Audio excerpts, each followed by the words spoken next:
Hello and welcome to the Hairdresser Strong Show. I'm your host, Robert Hughes. I'm back today with Justine and Devin from Blackbird Salon in Washington, D.C. Today we're going to hear about their innovative business model and how they're adapting to the trends and needs of the up-and-coming stylist and where the industry is going. Justine and Devin, would you introduce yourself for those viewers and listeners who didn't get to know you in the last episode that you were in? My name is Devin. And I'm Justine. We are both co-owners of Blackbird Salon in Washington, D.C., both colorists as well as educators and extension specialists. Awesome. So if you didn't watch, if you're listening or watching, you didn't get to see or listen to the episode that we had Justine and Devin on, where we got to know them and hear about their rise to becoming a salon owner and how they got, what the steps they went through. Towards the end of that conversation, we started talking about, how many chairs you have and how many people work there. And if I remember correctly, you have 8 chairs and somewhere around 20 stylists with 3 receptionists and some shampoo assistants / apprentices. And is that right? We have about 20 employees, but not 20 stylists. I think stylists, we have probably 16. Yeah. 16. Mm-hmm. Okay. Somewhere, so like twice Between as many. 10 and 16. Okay. So why don't you tell us a little bit about that? Because I hear 8 chairs and then I hear almost double the amount of stylists. So why don't you tell us a little bit about how that works? You mentioned in the previous episode, and by the way, if you all haven't listened or read it, and I didn't say this already, I don't know if I said this already, but go back and watch that episode and get to know Justine and Devin. But tell us a little bit about it. You said something about rentals and also commission. Tell us a little bit about how your structure works. I feel like it should definitely start from kind of the beginning when we were planning Blackbird. We knew we were going to only have about 8 chairs, and we were confident that the 8 chairs full-time stylists could support, daily costs as well as rent costs and everything in between.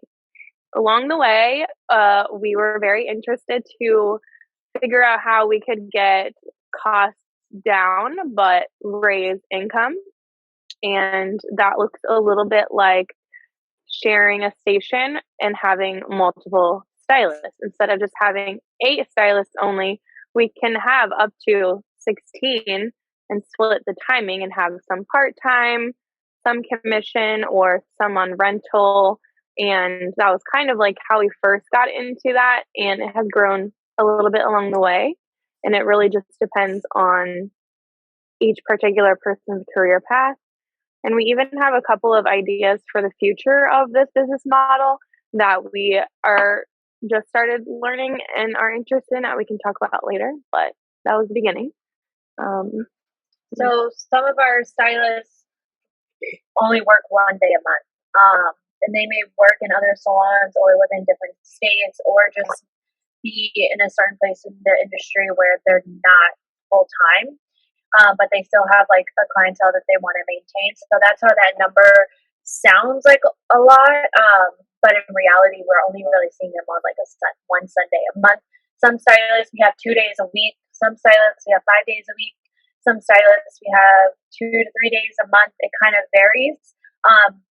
And then some people we just kind of have on call for when they are in town or like are in the DMV and just kind of want a chair to be able to take a local clientele. So we really kind of try to encourage people on whatever works for them, and then we kind of meet them there. For some people, their clients are booked and checked out through our system, and then some people have an independent system that is unlike our own, and they operate completely independently from Blackbird. So it kind of varies, but we really enjoy it because I think as we became salon owners ourselves, we kind of tried to figure out like what we would want as 2 people that are still very much behind the chair. And I think we realized that we wanted options.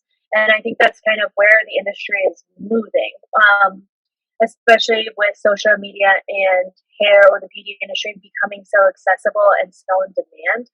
I think people are really encouraged by the idea to be able to do hair in both LA and DC and Chicago and New York and Miami, or just be able to create dreams outside of a 5-day work week. And we really wanted to be bosses or a salon that can encourage that kind of lifestyle, because it only helps us succeed. And then we also get a bigger network for ourselves that we get to support and meet. So we really enjoy it. It's definitely new for us. So I think there's like a lot of bumps along the way, but we are kind of enjoying it because we feel like this is something really new to the industry that people are starting to dip their toes into. And I think we're just happy to be a part of it. But like every month is different, and you never know, especially this holiday season. It's like, okay, we made this crazy Excel sheet of like who's in what chair when. It's actually kind of insane, but it works. Yeah, it works. Yeah, we're getting pretty organized. That's awesome. I'm glad you said that. So what softwares are you using? Tell me all the different softwares that or programs, whatever that you're using.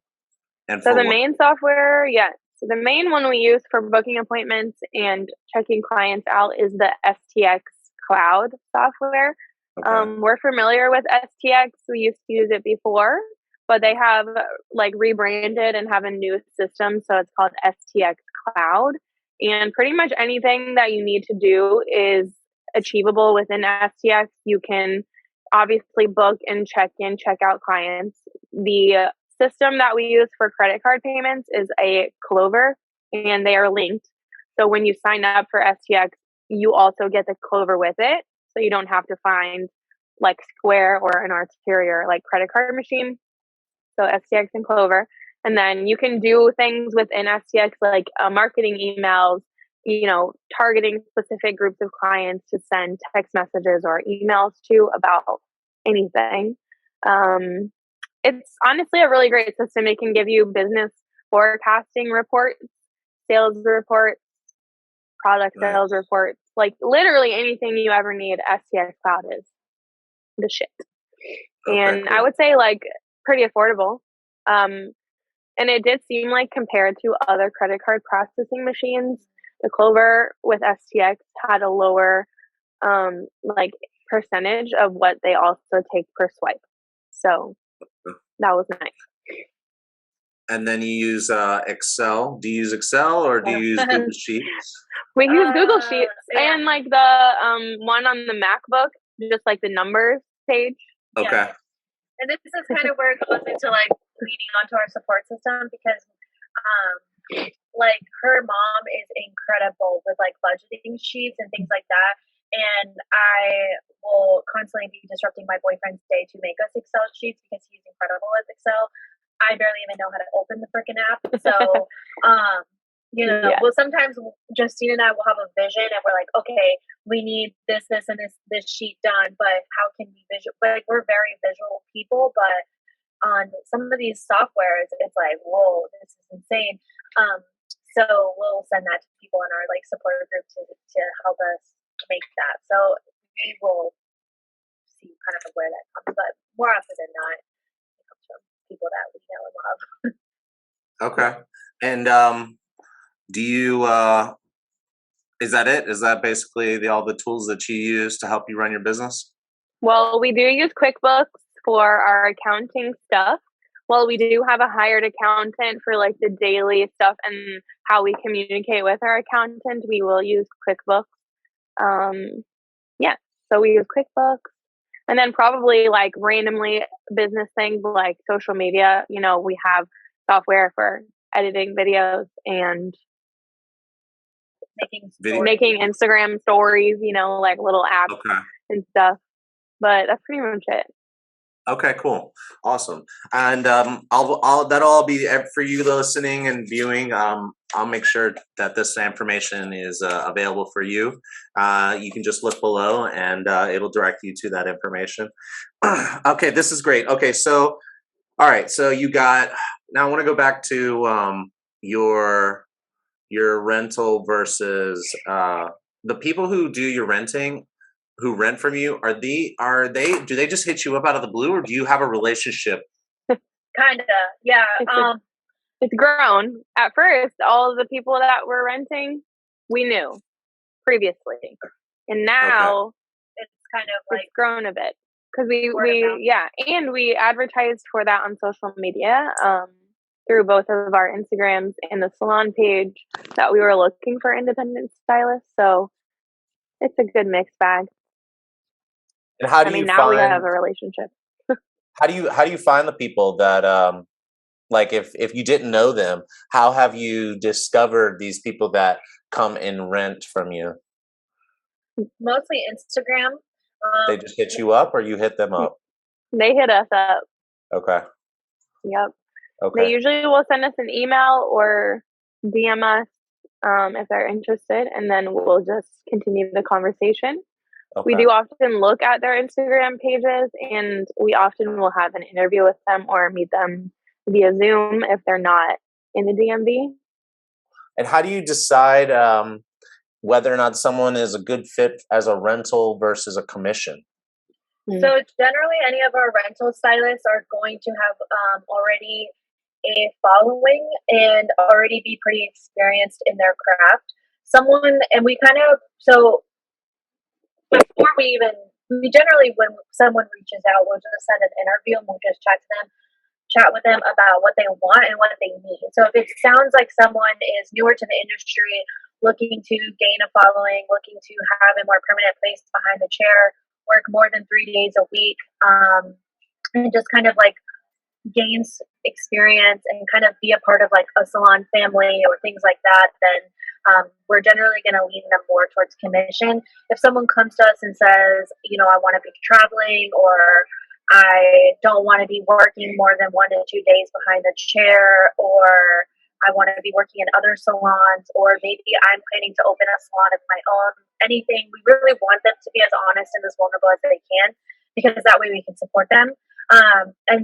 So then that sounds more like rental to us, and we'll kind of disclose information on why we would choose that for them. And we also really encourage for any of our stylists to know that either or could be an option for them. So even currently, we have a commissioned stylist that we're eventually switching to rental because her goals and her dreams have changed for her, which is great. So I think that's really important to us when chatting with someone, is like, this is why this option sounds better for you. And but if in 6 months or a year your goals have aligned to something else, then we can chat about that. We do quarterly one-on-ones with our employees, not so much our renters as of late. I think we're just like still giving them time to get adjusted. But then that's really where we'll also talk to employees about kind of where they're at, what they're doing, and what they're moving towards. And if something in those kind of consultations change to where it sounds like, okay, maybe you should be more like a commission stylist for us because of XXX, then we would swap. Have you ever had anybody who came in and they wanted to be rental when you thought that they should be commission? Yeah, kind of. And yes. How And do you I handle do that? feel like, well, it's funny because the person I think that recently we wanted to be more commission or have us do more things for them, they don't live in the DMV anymore and they were living elsewhere. And when we interviewed them, it was like, I used to live in the DC area and I have some clients that I still want to see when I'm in town. I would love to be a renter at your salon. And we were like, great, if you already have a following and you already have clients you want to see, no problem. And then I do feel like since it had been so long since this person was here, their following was not as much as they thought. And so we were kind of like, oh, well, we have so many clients that we would love to share with you or get on your book. So maybe it might be better, if we kind of went in a different route so that we could fill your books while you're here, be a better opportunity for you while you're here. But a lot of things are happening in her life right now, and she is not going to be renting after January anymore. But we haven't really made that switch for anyone yet. But there are little things like that where we, kind of watch them while they're here, and if they aren't as busy as they could be, and we're like, oh, but you're paying us rent and you're not making as much, it might not be the best fit. Let's talk about it. Okay, so that's interesting. So when if someone doesn't have business, then they should be a commission stylist, basically. One. So That's at least one I part of think it. so. I think so, at least. I think a commission stylist is great for someone that is looking to gain traction behind their name and a following. We generally run it like our commission-based stylist. Your clientele is booked through our system through SDX, and any client that wants to see you is going through a reception. For someone that's more independent stylist, they're generally going to be running their own scheduling and checking out, right? Because all those clients that see them are not going to check in, they're not going to pay Blackbird to see them or probably even call Blackbird to see them. They're more likely going to work within that independent stylist like request for payment scheduling. So when someone doesn't necessarily have a strong following, renting might not be best for them because Blackbird, can use our waitlist or our traction on social media that we have to refer those clients into their book. But because a renter's schedule is not run on our system, I can't necessarily see what your availability is. So there's like kind of this misalignment, I guess I could say, which is why we think that if someone is still kind of growing, it's better because you can lean on us a little bit more to give you a full bulk of clients, and we'll provide color for you and back bar and an assistant. Like those things are super, super, super expensive. So for someone that's a little bit newer to the industry or newer to the area, that's a lot to be responsible for. So as a stylist, a rising stylist, or someone looking to find a new salon home, I love everything I'm hearing.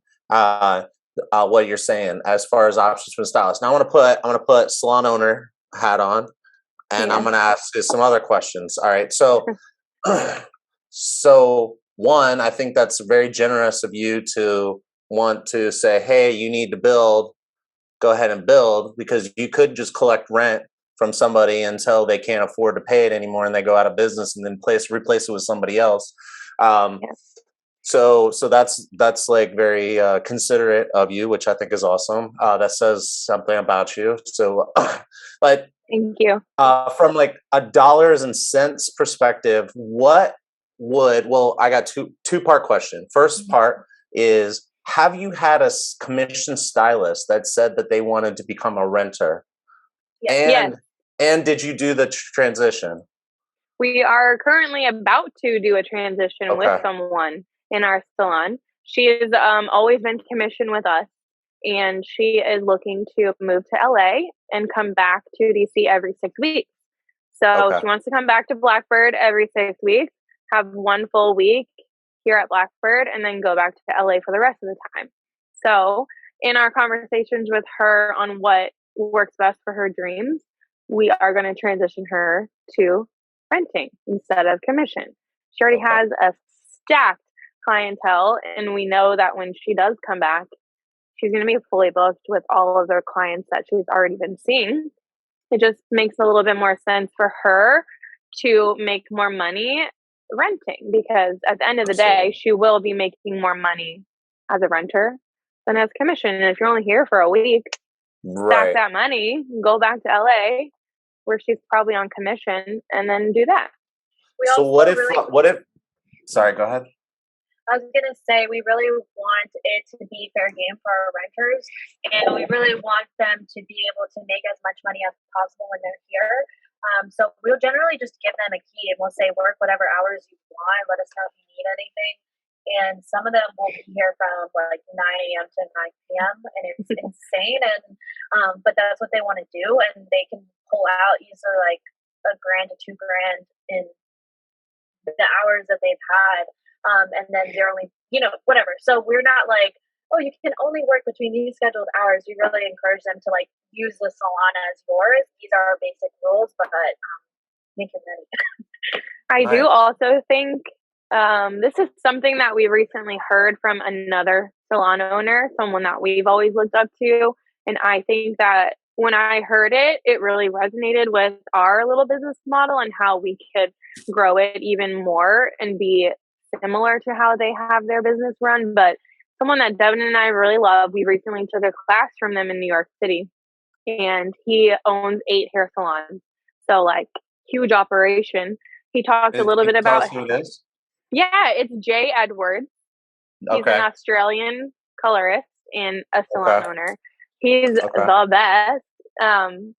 We really love him, and he talked a little bit about his model, and we didn't know anything about his salon model until we took the class, and it's kind of similar in that he also does have commission and renters. But what I found interesting was once they've worked for him for a long time under commission and they've gained this clientele and they've gained this following, their career path can then lead to renting because you have these amazing stylists who obviously are making money for themselves, but also for the business. Once you get to a certain point in your career, like Devin and I did, we thought, oh, we could make more money not working for someone, not being on someone else's commission. We then left in order to pay back your stylists who work hard for you and want to make a living for themselves. It does seem interesting to later on move them to rental so that they can still work for you and at your salon but make more money for themselves. And I do find that kind of career path, if that's something they're interested in, I find it really interesting because we want you to succeed, but we also want you to be loyal to us because we've spent all this time trying to grow you, and it would be so sad to see them leave. So I find that really interesting, something that we might grow on. I'm glad you said that, and that there's one part of what you said that I think is really important for like all salon owners out there. The one part that you said is that is really not all. One of the parts that you said that was really important was you didn't want them to leave. Like, how do you maintain a stylist that's got a full book that's been working for you for years, who wants more from you, and giving them the option to then seize complete control over their own business, but not have to walk out the doors and maintain some form of revenue from somebody. But it's not just like about the revenue, right? I mean, it's about having that person in your salon and you enjoy working with them and their customers. Yes, it's like a big circle. Absolutely. So I got a question, and I love everything you're saying. So when I ask you this question, I'm not questioning you. I'm just going to put the screws to tighten the bolts, so to speak. Hypothetical scenario: you grow everybody to be on the be a renter. Is that going to sustain your business? Well, I feel like if everyone is then renting, there's always someone underneath on commission. At that point, we'll just need more chairs. At that point, we'll Amen. I like it. You need it. I love it. Location number 2. Yeah, I think. But not everybody wants to rent. Yeah, not everyone wants to rent. The idea of them being responsible for color or support staff, or even some of our employees don't even want a key. They're like, I don't want to be responsible for that, which is fine. Like, I feel like we've realized, and I think that's what's so important about being invested in continued education for younger stylists, because then you're kind of introducing all these different opportunities or roads, maybe less traveled in the industry, and then that helps us. And also, when stylists grow to a point where they can become more independent to become a traveling stylist, that opens that chair back up for us. And I think what's most important for Justine and I is creating demand for that chair. Because then if someone eventually gets too big to grow out of it, there's always someone else that wants it, which then creates this crazy Excel sheets where we're figuring out who's in the chair and which day. But that's really important. And I think that all comes from creating a really important or a really great workplace environment where people genuinely want to work here and enjoy working here, because then, you'll have a traveling stylist that's out in LA and says, oh my God, it's an amazing place to work. Like, you should reach out to them if you want to go take clients in DC. So then we build those connections, but then we also have these apprentices that come to us and say, I want that. Like, that's always been something I've wanted to do. And so we're kind of getting like from both ends. But then at the same time, it creates this really safe relationship for our like more permanent stylists right now, that they can be honest and with us that if they do want to leave, or they do get to a place like Justine and I once were, where they just want to move to other things, that we're not left shell shocked and like without options. because I think that is something that we really learned in leaving our prior salon, is that it's really important to have a solid relationship with your employees, because the idea that they won't leave is not real. Like, people, if you're going to have extremely talented staff, you can expect that at least a small percentage of them will eventually become salon owners themselves, right? Because that's a goal that people have in this industry, and that's a great goal to have. So I think we really just try and encourage as many reps as possible, and really healthy relationships with our employees, so that if they ever say, like, this isn't it for me anymore, I want to move on, that they can still recommend us to maybe future stylists at our salon. I love this. So what you're saying is that you designing a business around the hairdresser. That's what I hear you saying. Yeah, I love Yeah. that, because this is actually this topic is very close to my heart. I definitely hear everything you're saying. Is like, it's like you're talking about addressing some of the biggest problems in the business of hairdressing, or in the business of salon and behind the chair of our industry. And I think that's so good. Give people options. Think about the life of their career, as opposed to how much you can squeeze out of them. Yes. And I think clients are attracted to the salon because people, like, I always tell my clients, you never want to go to a restaurant where it seems like your server hates their job, right? People are attracted to good energy, and people are attracted to good things and good people. And I think coming into a space where people don't feel trapped, or they feel like they have their genuine creative freedom to do what they want, I think that really creates a great relationship that we have with our clients, because they're the other half of the equation. And I think that that's really important, because we have shaped a salon that's completely about our stylists and them being happy and them being successful. And I think how our clientele fits into that is they recognize that, and they really want to be a part of that story, and they really want to. Everyone wants to get their hair done by someone that wants to do hair and is really inspired and creative and keeps up with trends and motivated. And I think we just try to attract a stylist that has that. And then from there, you get clients that really want to be a part of that too. So it all works out. I think so many. I think that there's something to be said about being a salon owner that is thinking about the career path of a hairdresser, about the happiness of a hairstylist. I have this debate with salon owners all the time, and this whole concept of the client is first. Well, like, if you go a place where the client is first, but the stylists aren't happy, then it's kind of like a soulless, empty salon, Yeah. But my favorite phrase is happy stylist equals happy customer.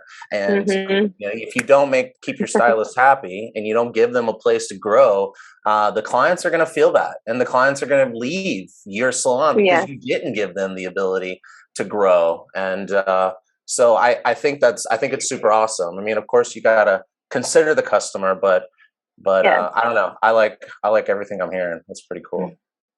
Thank you. Yeah. What else? So do you have any advice for somebody who maybe like wants to come in, check out Blackbird, maybe they're watching this and be like, they sound awesome. I would like to do your hair there. What words of advice do you have for somebody like that, for a stylist like in that position? I think what we look for when we interview people is, and I was actually just having a conversation because one of our stylists that's renting is getting ready to move to Austin, and she was like, "Help me prepare. Like, how do I sound appealing to other salons?" And I was thinking about like what we look for when we're talking to stylists. I think we look for a great portfolio, or just like an Instagram where people seem engaged with their clientele, or just engaged with their craft. I think we look for a great little blurb about them, about why they are a hairstylist, and kind of what they love and what they specialize in, or what keeps them moving. And then we also look for like clarity on what they're looking for from us, which is really important too, because that can keep a conversation moving and progress pretty quickly. So when a stylist reaches out to us and says, like, I want to work, like, really can be clear about what their needs are and what their wants are, I think that can really create like a great relationship with us so that we can kind of grow with them. Whereas if it's kind of like, I don't really know what I want, then it's harder to create like a path. So I think those are things that we love. I think we really just care about people that love what they do, which sounds super cliche and has probably been said a million times before, but it's super true. You know, if you don't really want to be a hairstylist, then oops, I lost my mic. Then you probably shouldn't work here, because we definitely work really hard and we work a lot. So people that stay motivated do well here. Cool. So it just made me think of like, oh, so just like anybody who watching this or listening to this, if you're a salon owner or an aspiring salon owner who is questioning some of this like approach, I encourage you to do some research on this thing they're calling the Great Resignation or the Great Reshuffling, where you have millions and millions of people quitting their job. And studies have shown that people are reconsidering where not only like where they work with all the work from home stuff, which isn't really applying to us, but it does, because hairdressers found out just how much money they can make when they are free. So when they want to work for you, it's because they want to work for you, because every hairdresser found out what it's like to take cash during quarantine. Yeah. Maybe not every hairdresser, but most hairdressers I know. Yeah. And so like just do your research and ask yourself, how can I have a successful business in 5 years if I don't adapt my business to what up and coming stylists want, what the younger generations want? They want that flexibility, they want control, and they want the ability to like grow somewhere, and they want a plan. So I think what you're doing is great.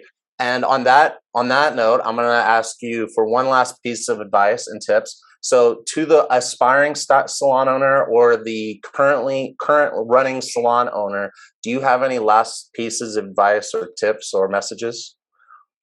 To the salon owners? Oh man. Or an aspiring salon owner. It's whatever. Yeah. I mean, I do think it is always important to listen to people that are now, you know, in a different and younger place in their career than where you are, right? You've gotten to this place where you are the owner or you are the aspiring owner. Don't ever forget the opinions and the views of the people that are going to be working for you or want to be working for you. Those opinions do matter, and what they're looking for is what's going to kind of guide your business, because oftentimes we forget that things change after we've gone through them. How I had my apprenticeship in my career is now completely different because time has moved on, time has progressed. These younger stylists, they do want flexibility. They do want different things than what we wanted. So listening to your people and what they need and what they want is super important. This is great. I love it. I love everything y'all are saying and doing. I hope to have you back on the show again and check in on you and see how it's going. I know that you guys got off to a rough start, but it sounds like you're doing awesome things. Sounds like you grew up real quick, and I expect more to see more of that. So until then, I want to say thank you for your time, and you're awesome. Thank you. Thank you. We had so much fun. Yes. Awesome.